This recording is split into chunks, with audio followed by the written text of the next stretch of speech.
In Creo Parametric, you can add creases to your freestyle geometry in order to make your surfaces and vertices conform more to the surface mesh. And with this one, well, you really have to see it. Here I have a part model with a freestyle feature. Let me left click on it. Then I will use edit definition from the mini toolbar. I'm going to zoom into this top surface. Now, I mentioned you can select surfaces and vertices.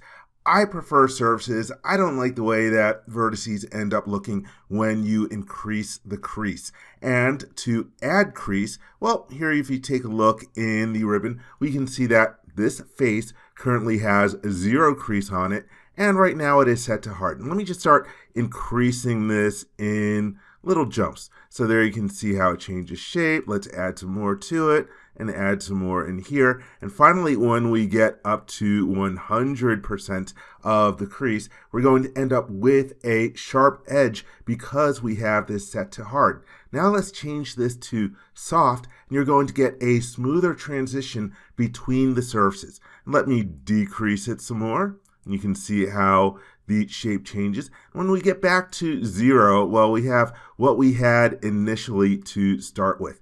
Now I'm going to do this to some more faces so that you can see the effect. To make it easier to pick, I'm going to go to the selection filter and change to face.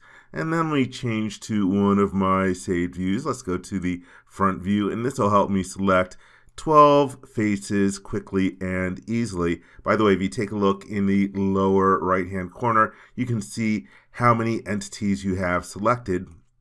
And now let's increase the crease. So again, as I make it higher, it's going to end up conforming to the shape of the surface mesh until we change it from that sort of cylindrical shape to being flat surfaces. And once again, let's take a look at changing this to soft and then decreasing down all the way to 0. And if you want to remove all the crease, that's what you do. You just change the value to 0 in here. And you can even type in the number.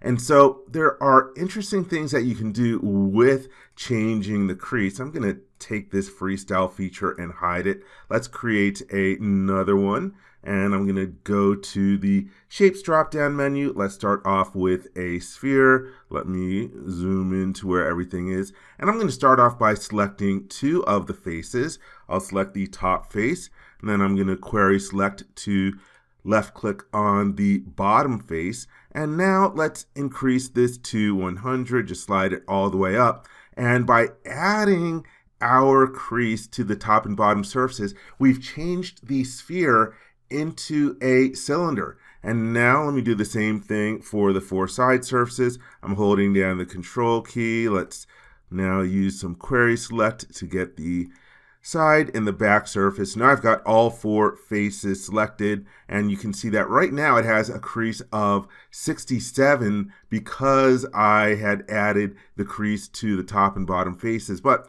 let's change this to a value of 100. Hit that in there, and now our freestyle geometry has been turned into a cube. So just some interesting things that you can do with adding crease to your different surfaces and your vertices. I hope you enjoyed this video. For more information, please visit www.creowindshield.com. If you learned something from this video, please give it a thumbs up. And if you like this video, please click the subscribe button and ring that bell to be informed when new videos are uploaded. Thank you very much.